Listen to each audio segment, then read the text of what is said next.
odeeffannoo ispoortii jijjiirratiin wal qabatuun Julian Alvarez fi Arsenal war barbaadinsa isaanii maaliif qorre jechuudhaan namoonni hedduun gaafii ni kaasu ture. Haa ta'u malee dubbiin dhugaa akkanaadha.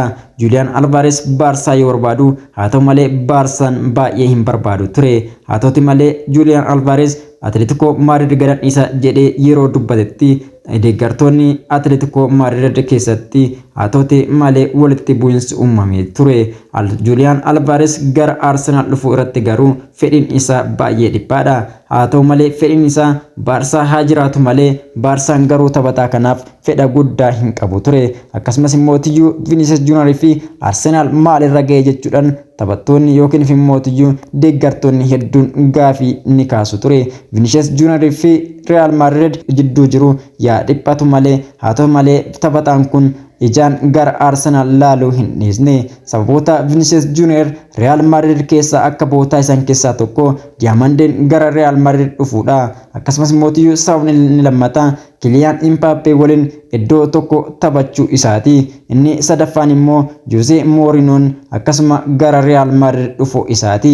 Vinicius Junior gara Arsenal ni dhufoo ta'e haa ta'u malee paawundii miliyoona 150 akka kaffalus Real Madrid ibsanii jiru.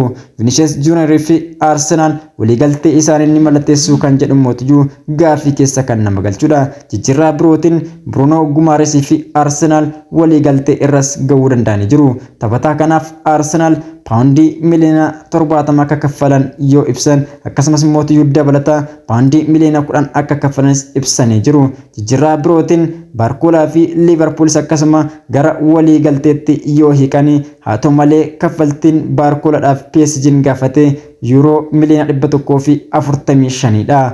Liverpool taphataa kanaaf immoo kan inni dhiyeesse euro miliyoona 100 qofaadha. Akkasumas Lewis Skelly fi Manchester United wal barbaadinsa irra kan jiran yoo ta'u haa ta'u malee Lewis Skelly baay'inaan fedhii gara Manchester United galuu akka hin qabne ni dubbata. Odeeffannoo birootiin Mohamed Salah Liverpool akka gadhiise kan dhagame yoo ta'u haa ta'u malee kontiraataa waggaa 2tiif Trabzonspor akka galu ufuuf immoo waliigaltee irra akka gaan odeeffannoowwan garaagaraa ni agarsiisu.